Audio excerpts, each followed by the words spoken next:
In 1987, 18-year-old Michelle Schofield was murdered. The police believe the evidence pointed straight to her husband, but the new podcast, Bone Valley, has brought that into question and makes us explore if Leo Schofield was wrongfully convicted. I'm Charlie, and welcome to Crime Lines.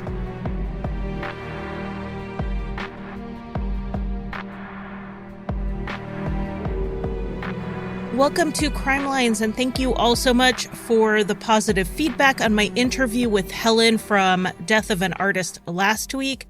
I'm especially glad you enjoyed it because I already have a few more like it on the calendar as bonus content for everyone. This week, I was able to sit down with Gilbert King from the podcast Bone Valley. His background is in investigative writing, and he has won the Pulitzer Prize for his book, Death in the Grove. But as he has turned to podcasting, he has taken on the case of Michelle Schofield and the conviction of her husband, Leo. I want to give you some background on the case first, a bit of a Cliff Notes version, and then you'll get to hear my interview with Gilbert at the end. And while you're listening to this, it wouldn't hurt to search for Bone Valley in your podcast app and hit follow.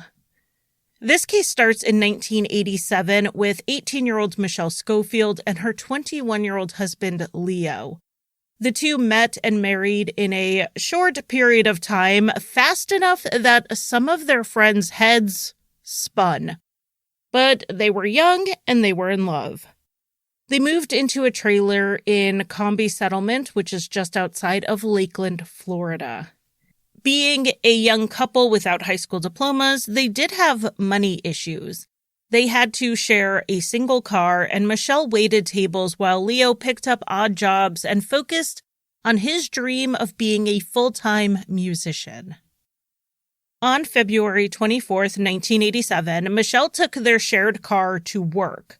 Leo was going to be at a friend's house, so the plan was for her to pick him up there around 8 p.m. when she got off of work. She did clock out around 8:15. An hour and a half later, around 9:45 or so, Michelle called Leo from a payphone saying that she was on her way and asked if he wanted her to pick him up some fast food with her tips from her shift.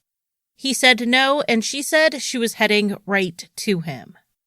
This drive should have taken no more than 15 minutes, but she didn't show up. Leo called his father around 11:30 and told him that Michelle hadn't shown up and he didn't know what to do. Leo Sr. told him to wait a few more minutes and then call him back if Michelle still did not show. Around midnight, Leo called his father again and said Michelle still wasn't there. So Leo Sr. went and picked him up, and then they drove Michelle's route from her work to the friend's house, looking for any sign of her or the couple's Mazda station wagon. They saw nothing. Michelle was now hours late, and Leo said he was in a panic. He called the hospitals to see if she had been in a car crash and couldn't find her there. So at 12:43 a.m., Leo called the police and said he needed to report his wife missing. For the next several hours, Leo drove around with his parents looking for Michelle, including going to her dad's house between 2:20 and 2:30 in the morning. Her dad then joined the search. So now we have Leo, his parents, and now his father-in-law looking. As Leo was driving around searching with a family member, he saw two patrolmen sitting in a parking lot. He approached them and asked if they had gotten Michelle's missing persons report. At that point, they had not, so he gave them Michelle's description and the make and model of the car so that they could be on the lookout. Leo also contacted Michelle's friends in those overnight hours and into the next day.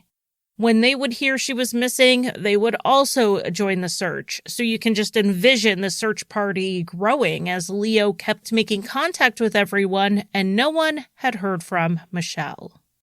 Michelle's friends and family, they held on to this little glimmer of hope that maybe Michelle had just stayed out with a friend. Maybe she was trying to get away from Leo for a bit. There had been stories about how volatile their relationship could be. But that hope dwindled as Michelle didn't make contact with anyone throughout the next day, particularly the people she would go to if she was having an issue. And then that hope was shattered when her car was found abandoned on February 25th. A friend had been driving home from work when he saw the Mazda and called the police. The car had broken down on the side of the road with very little water in the radiator, and the flywheel had fallen off. Some speakers and an amplifier had also been stolen out of the car. 2 days later, after multiple searches, family and friends began a strategic search along the road where the car had been found. As Leo was searching in one area, he saw 2 sheriff's cars speed past, sirens on. So he jumped into a vehicle and followed them. They pulled over where a group had been searching. Leo then saw his dad walking towards the road, and by the way his father was holding himself, he knew something terrible had happened. Leo Sr. told him that Michelle was gone, and Leo said he could not process it at first and asked what he meant by that. At this time, they're searching waterways and ditches and wooded areas, so Leo knew intellectually that they were searching for Michelle's body. But then when it was found and this happened, it was like his brain just could not accept it at first. Michelle's body had been found in an old phosphate pit that was full of water. She was face down, and there was a large piece of plywood lying over her body in a rudimentary attempt to hide the body. She had been stabbed 26 times. Leo's father had been the one to find her, and he said something about having a premonition of where to look, and the police found that suspicious. Of all the searching in all of the areas, he seemed to know right where to go to find the body. Leo Jr. later explained to the news program 2020 that what his dad meant was that he felt God had guided him there. He didn't make this comment before finding the body about, oh, I know right where to look. It was in hindsight, and I'm going to tell you that's very common to hear in cases like this. Searchers who find someone who is missing or find some key evidence have often said that they feel that God or an angel or some force led them to whatever it is they found. This is a common experience people have expressed. However, the police did not see it that way. And when they heard accusations that Leo was a jealous husband who emotionally and possibly physically abused Michelle, Leo, and to some degree his father, became their prime suspects. The police also had a witness, a neighbor across the street, a woman named Alice. She said she heard Leo and Michelle return home in the Mazda on the night of February 24th, the same night Leo said Michelle had never shown up. Alice said she saw them go inside their trailer. She overheard an argument, and later she saw Leo carry a heavy object out to the car and drive off. This would have made the trailer the scene of the crime, yet an examination of the scene did not find the amount of blood you would expect to find if someone was stabbed 26 times inside that trailer.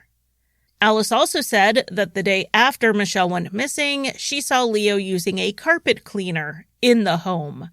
But the investigators did not find that the carpet looked recently cleaned. In addition to those issues with Alice's story, there's also a timeline issue. Alice saw Leo move something heavy to the car trunk at 2:15. She was pretty sure about this time. But by 2:20 to 2:30, he was across town at his father-in-law's house in one of his parents' vehicles looking for Michelle. So, Leo would have had to move the body into the Mazda, clean up, switch cars, and then make it out to his father-in-law's house. All in 5 to 15 minutes. It just does not seem possible. This investigation continued into the next year. Another witness came forward saying they saw the Mazda and Leo Sr.'s pickup truck out where the body was found. And that serves the state's narrative in this case 2 ways. One, it puts Leo Sr. and Leo Jr. together at one of the crime scenes, which is an issue for Leo Jr.'s alibi that he was out searching, because who was he searching with? His parents. The second way this bolsters the state's case is it explains how Leo got from the broken down Mazda back home to start searching for Michelle. So the theory that emerged here was that Leo had killed his wife, he called his father for help, and that's how Leo Sr. knew where to find Michelle's body. In spite of this being the prevailing theory, Leo Sr. was never arrested. This was already going to be a circumstantial case against Leo Jr. for the murder, and there just wasn't enough against Leo Sr. to bring charges. In June 1988, Leo Schofield Jr. was arrested. At trial, the motive presented was that Leo's rage and jealousy led to Michelle's murder. Leo's character was put on trial with 21 state witnesses testifying about his temper, and some of them alleging that they witnessed physical abuse, including punching Michelle in the stomach and pulling her hair. Leo denies those things happened.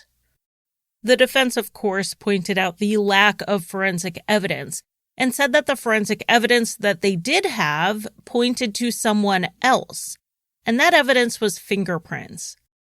Inside the Mazda, there were fingerprints that belonged to someone who was not Leo, his father, or Michelle. The police were unable at the time of trial to match them to anyone. They also pointed out the issues with the timeline. Leo was seen by various people at various points in the night, so when did he kill his wife? These questions to the defense added up to reasonable doubt. The jury disagreed, and Leo was convicted of first-degree murder and given a sentence of life in prison. But this is not where the story ends because, of course, we have appeals and post-conviction relief hearings. It's kind of a long story because it's not exactly through official channels, but those fingerprints that had been found in the Mazda were eventually run against Florida's database, and they got a hit. They matched a person named Jeremy Scott who was in prison for murder, and not for the only murder he's been a suspect in. This information did get Leo an evidentiary hearing on his appeal in 2010. The state argued that the prints were in the car not because Jeremy Scott was a murderer, but because of something else he was. He was a thief. They argued successfully to the court that Jeremy had taken advantage of an abandoned car and he robbed it. That didn't mean it was enough to have changed the jury's mind at a new trial, so the motion for a new trial was denied. But then later on, Jeremy Scott did something unexpected. He confessed to Leo Schofield's appellate attorney. When the state sent investigators to the prison to speak to him themselves, he recanted. He said he did not confess. But then the defense sent a PI to the prison to talk to him again, and then he re-confessed and gave a detailed confession about how he approached Michelle while she was at a payphone and asked for a ride. He then talked about how he attacked her and why, and that he left her body in the water. And that area is one that has been proven to be an area he was familiar with. He tried to get away in the car, but it broke down and he had to abandon it. Now, based on this confession, Leo got himself another evidentiary hearing in 2017. During that hearing, Jeremy Scott contradicted himself as he was questioned by both sides. He was unclear, and the court actually called his testimony bizarre, and they denied this motion. As of this recording, Leo Schofield, though eligible for parole, remains behind bars. And it's at this point, after the 2017 evidentiary hearing, that Bone Valley picks up. Bone Valley is going to go back through everything that had been uncovered up to that 2017 evidentiary hearing, and then they keep going, with Gilbert King having investigated this case himself for 4 years. And the result of that is a groundbreaking podcast called Bone Valley that will explore all of this. So with that, let's go ahead and switch to the interview with Gilbert King, the host of Bone Valley. First, thank you for coming on my podcast. I was very excited when your people reached out to me about this. My pleasure. I'm really happy to be here. Thank you, Charlie. I was excited. I even bragged on my personal Facebook that I have a Pulitzer Prize winning author coming on my show. It feels like a pretty big deal. Now I got pressure. Oh boy. So I'm just going to start with probably a pretty basic question. Why the name Bone Valley? You know, Bone Valley it's an area in this part of Central Florida. And believe it or not, even people who live there are not really familiar with the term. But it was because there was so much phosphate that was discovered, like in the last century, back in the 19th century, they discovered all this phosphate. And as they were digging it, they found all these bones. And it was like, you know, really large, like mastodons and sharks, backbones and teeth, thousands and thousands of shark teeth. And because Florida was underwater at some time. And it just seemed like, well, they called it Bone Valley, and it just seems like the perfect word for a podcast, especially when you consider that, you know, the phosphate industry kind of indirectly plays a part in this particular story. It's where Michelle Schofield's body was found, in a phosphate pit. So you are an accomplished author, and you certainly could have made this into a compelling book. Why did you choose podcast? It's such a great question. You know, I think the reason was I originally intended to go down there and to do a feature story on the case. When it was brought to my attention, I started looking into it, and I said, yeah, I should write something about this. I'm not sure if it makes up a whole book, but at least it'd be an interesting feature story about this. And as I started working on it, the very first interview I did was with Leo Schofield in the Hardy Correctional Institution, and his prison is actually in Bone Valley.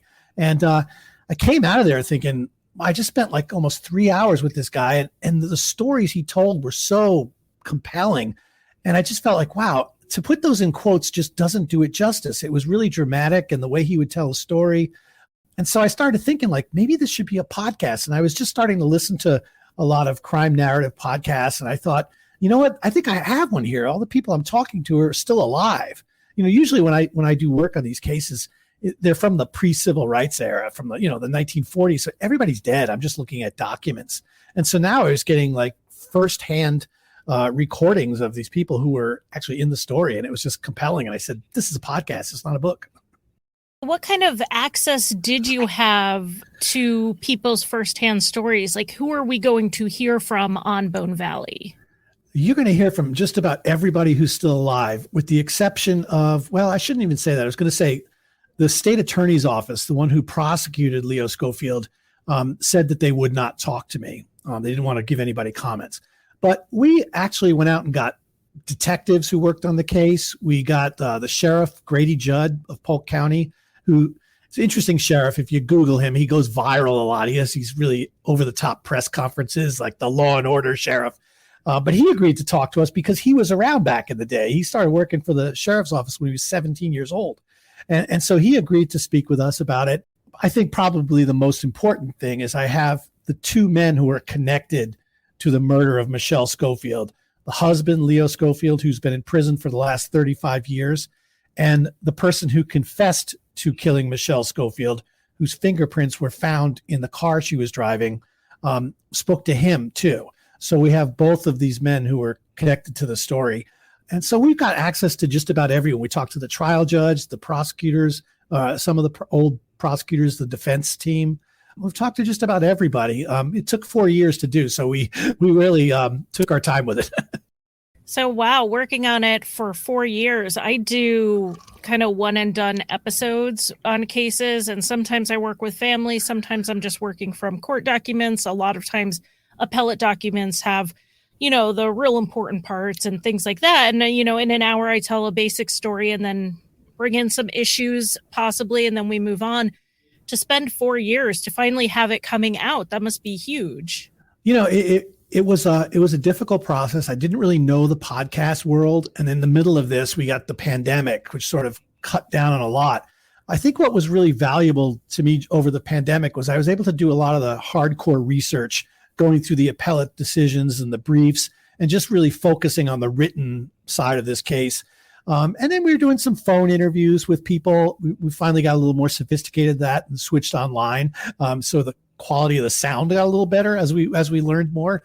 But yeah, it was one of those things, like 4 years of my life was spent on this case. And I'm really looking back at it now going, where did all that time go? Because I really wasn't working on anything else. So this was it. And it really didn't take that long. My books take about 4 or 5 years too. So I think I put the same kind of time into it that I would normally put into a book, into a podcast. Who knew? Yeah, it's definitely a different type of podcast to do these long forms. I'm curious, you are in, the Northeast. How did you come across this case in Florida? Well, it's interesting. I've spent like the last 15 years of my life writing about cases in Florida, in Central Florida. And so because I've gotten so involved down there and met so many contacts over the years, I do a lot of public speaking at legal conferences, judicial conferences. This case came to me really in a remarkable way. I was speaking at a judicial conference in 2018. And so it was all these Florida judges were there, hundreds of them. And one of them came up to me afterwards with his business card. And he handed it to me as I was signing books. And I turned it over. It was a sitting judge a circuit judge in Florida. And it had the name Leo Schofield. And it said, not just wrongfully convicted, he's an innocent man. And I remember just seeing that card. Like, I've gotten a lot of tips about stories, but never from a sitting judge. And so that kind of, I was taken aback by it. I started talking to some people and they're like, you should call him. That's really interesting that a judge is willing to say that to you. And so he was the one that brought this case to me. And it turned out he worked on it as a defense attorney about 15 years before. And so it was just a case that had just stuck in him and he could not shake it. And he felt that this was a great injustice. And I think he was driven to approach a writer and get someone to take this case on. One of the things that, as I've kind of looked into the case a little bit myself, I did watch the 2020 special. I had a hard time, maybe because they didn't follow the thread all the way through, but the neighbor, Alice, she seemed to witness so much and so much that was very convenient to a narrative that it doesn't necessarily seem to make a whole lot of sense to me. Do you explore Alice and her role in this case more? Yeah, we go into it in depth in 2 episodes, actually, because what the things that she says she witnessed were not witnessed by anybody else in the neighborhood. So Alice Scott was sort of like she was described by the prosecutor as the neighborhood busybody. She was always the one who was looking out the window, calling police when she saw something. Kids rode on her lawn, she would call the police. And yet on this night, the night Michelle Schofield was murdered, she claims to have seen Leo Schofield have a fight with her, carry what she thought was the body into the back of the car, drive off.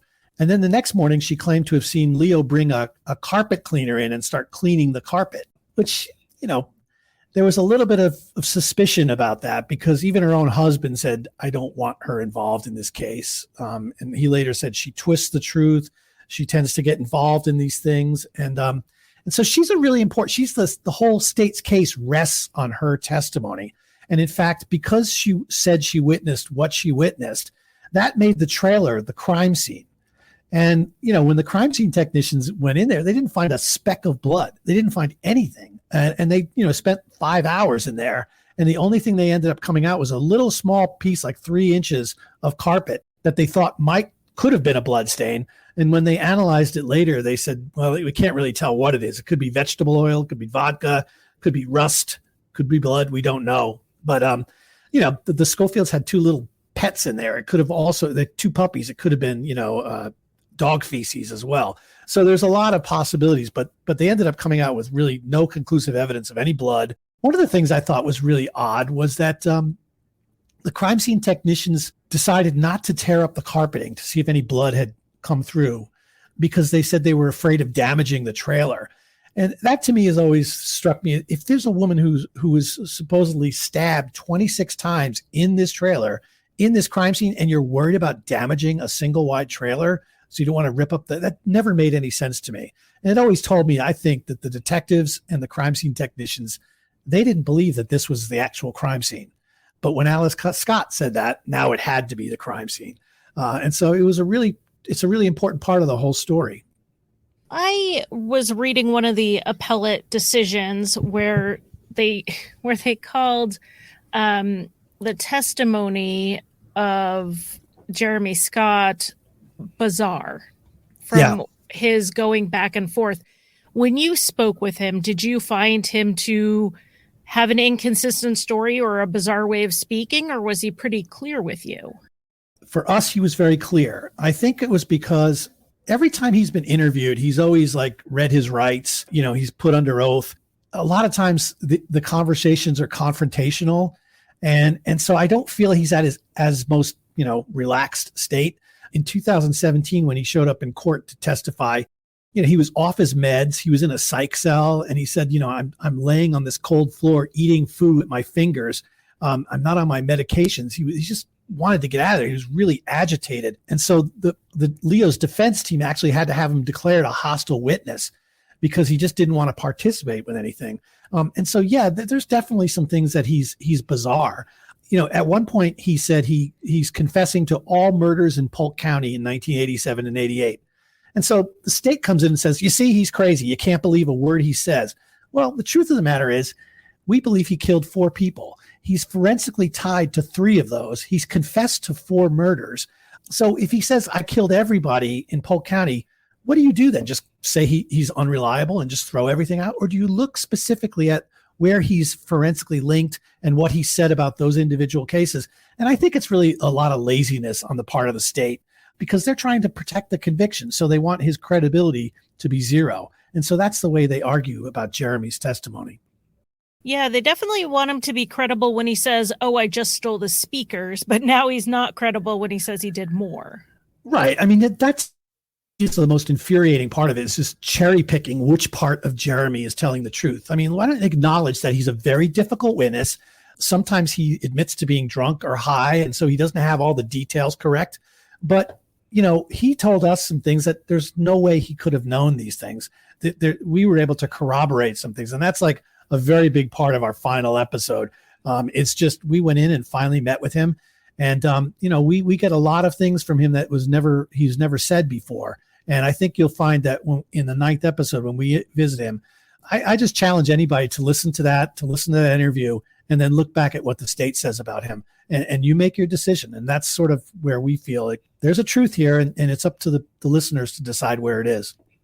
One of the big things on my show, it's called Crime Lines because we walk through a crime timeline, and we're always looking at timelines. And in this case, the timeline of Leo Scholfield's night is pretty well witnessed. He was running around here, there, and everywhere, getting people to come help him search. And so I'm confused on when they say he did this. Yeah, and it's a really hard thing to do because they had to line it up with Alice Scott's testimony, because when Alice Scott says she sees Leo come out at 2:15 a.m. carrying something heavy that she thought was a body, well, she marked that time at 2:15, and she was said looking at the clock. She said, I remember he came home at 1:30, and she goes through the whole timeline, and so she puts it at roughly 2:15. She says 2:15, which is impossible really, because Leo is at 2:30. He shows up at David Som's house.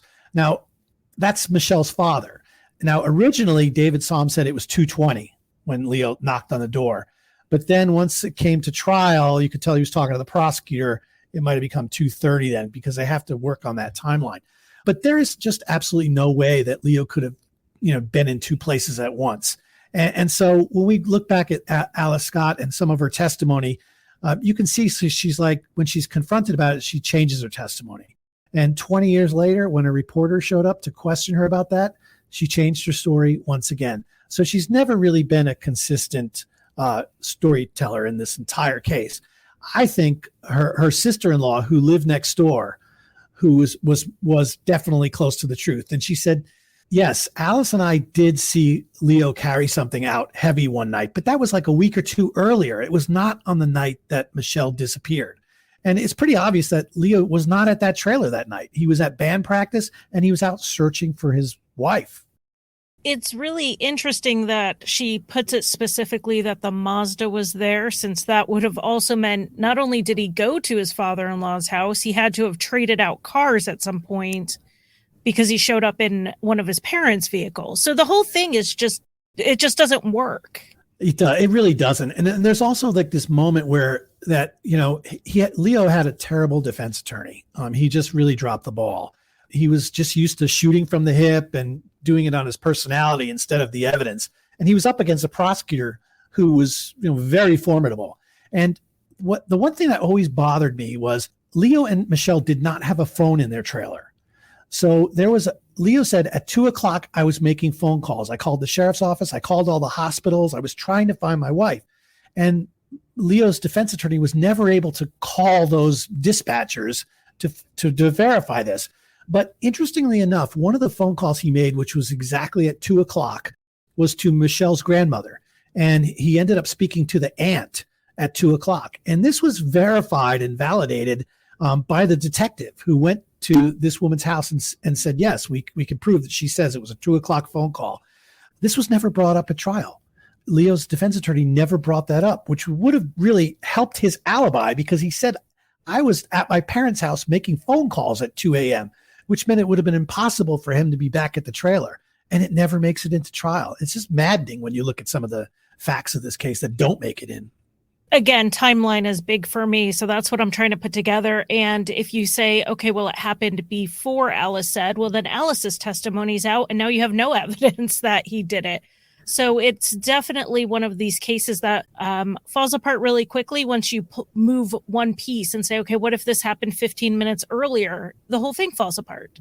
You're absolutely right. And I think one of the things that, the judge, when I went and did that talk and the judge approached me with the card, one of the things is I said to him, look, I think the story's really interesting, but I have another book project I'm working on. I don't see myself being able to get to this in a while. And I could really feel how disappointed he was.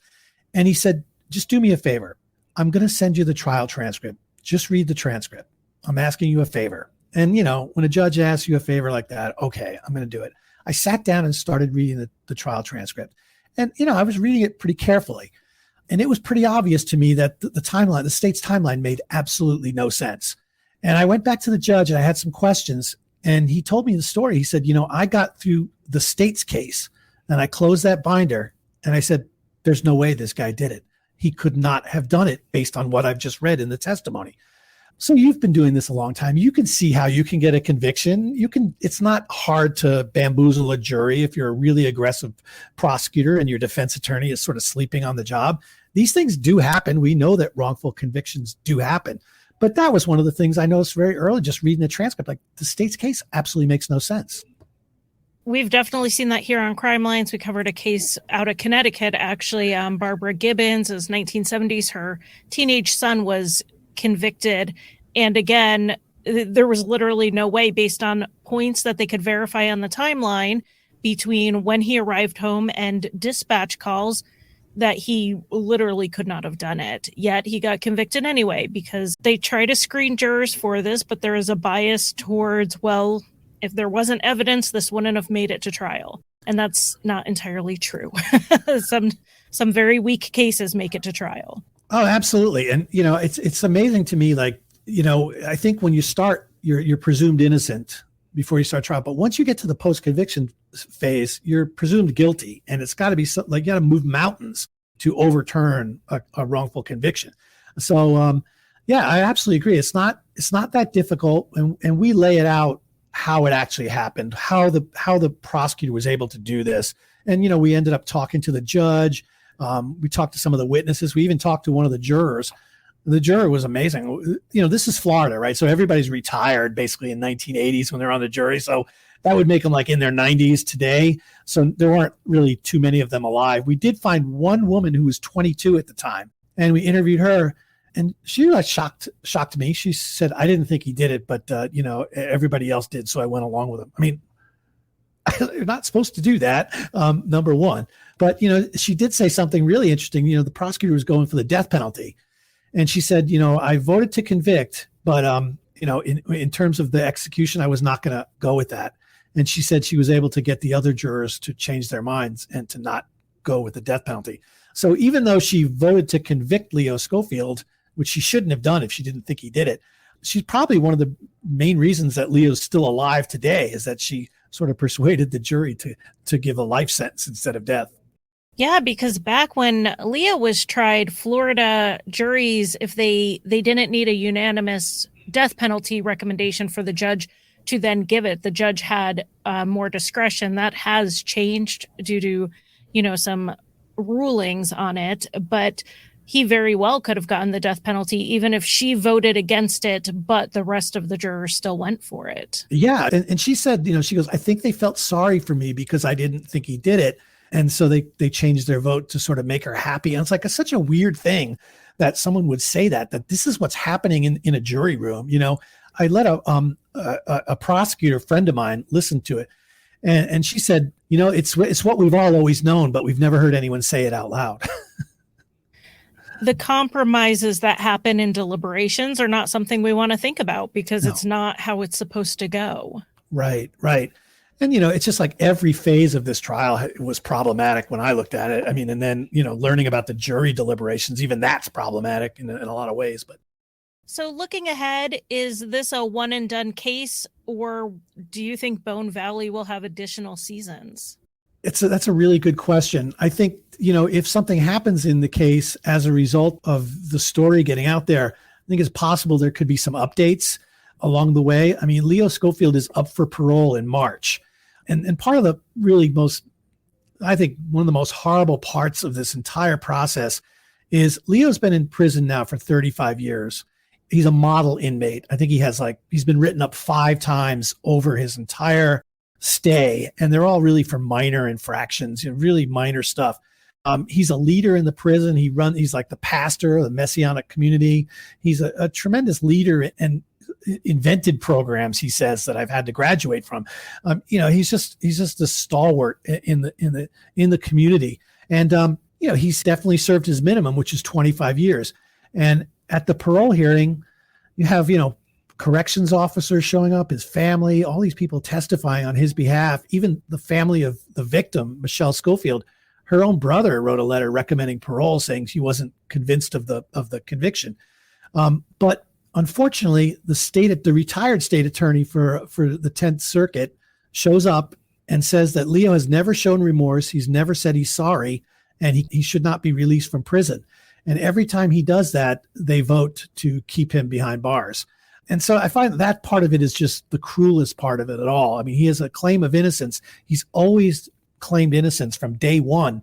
And because of that, he's being held in prison because he won't apologize for a murder that he did not commit. That's another issue that's come up in other cases, is one of the qualifications for parole in many jurisdictions in states is that you show remorse. Well, how do you show remorse for something you said you didn't do? How many people are going to go ahead and be wrongfully convicted but confess to something just to get parole? I mean, when you're in there, I imagine the only thing you want to do is get out. Yeah. And that's the thing. He says, look, I got a family. I have a daughter. I'll do anything to get out of here, but I'm not going to admit to a lie just to get out of prison. And, he's backed that up. I mean, he was offered immunity to testify against his father from the prosecutor that he could have walked out of prison right there if he'd agreed to testify as father. He just said, look, my father didn't do it either. Like, I was out searching with him. And then later on, because as they got closer to trial, I think the prosecutor wasn't really that confident in his case. He offered Leo second-degree murder, which would have really been a light sentence in Florida back then because you would have got credit for time served. It would have been a 12-year sentence, but he said he would have been out in probably a couple years. So he could have got out of prison in the early 90s. And prosecution keeps saying he will do anything to get out of prison. Well, he's actually will not do anything because he's had opportunities to get out of prison. So that's not true. And he says, look, I can't plead guilty to a traffic citation if it's a lie. I'm not going to do it. It's easier for me to do the time in here, but I'm not going to admit to a lie just to get out. He has a really remarkable story that he's trying to get out there. And I know that from, the other works you've done that you approach things ethically and looking for truth more than a narrative. So I am really excited to hear the rest of Bone Valley. I know that my listeners will be interested in it.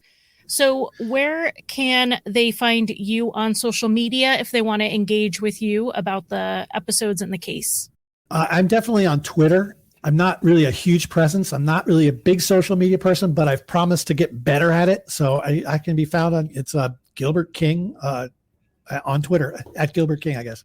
And then, I'm out there on Facebook as well. I expect I will engage with people once this podcast really starts going. I've sort of gotten some already. But I thank you for saying what you just said, because I can tell you this, like, if I was started into this project and I got like a few months in and I realized that I was being lied to or that I was being conned or I didn't believe something, I would have stopped right away, because I can't invest 4 years of my life into a case that's, something's going to happen on the other side to me that I'm going to find out, halfway through 2 years in that, oh my God, he really did do it. And so I had to do a lot of investing. I'm very skeptical about that. I can honestly tell you that every single thing that Leo has told me has checked out. I've never found one moment of deception with him. And it's funny because his case has led us down the road to other murders that happened in Florida where other people were accused and brought to court. And there's something really transparent about them. When you talk to them, they said, go ahead, look into my life as much as you want. Do whatever you can. I need help. I want to be able to clear my name. I'm an open book. There's nothing off on the table that I will not talk about. And it was the same thing when we kept finding these people who were really, truly not guilty of the crimes they were committed. It's the same kind of message, and you could just sort of feel it. Now, if you did something, if you really did the crime, I don't think you'd been inviting writers to come in and look at you and, hey, I'm out of prison now. I got off, but don't look too closely. I mean, there's got to be something to that. So I could definitely tell that Leo was there was nothing off the table that he wouldn't talk about. And he was an open book, and it's been that way all 4 years. Well, thank you so much for coming on and giving me so much of your time. And I will definitely be checking out more of Bone Valley as it's released. And of course, I'll leave it in the show notes for my listeners so that they can easily find it. Thanks so much, Charlie. This is a pleasure to talk to you. Thank you so much. Thank you for listening. You can find Crime Lines on Facebook, Twitter, Instagram, and occasionally TikTok. Crime Lines is on Patreon, where I offer early and ad-free episodes as well as bonus content. Visit patreon.com/crimelines. If you want to buy me a coffee, the official drink of Crime Lines, you can give a one-time donation at basementfortproductions.com/support. And if you need a palate cleanser after listening to heavier true crime shows, check out Rusty Hinges, an allegedly funny history, mystery, and true crime show that I co-created and write for.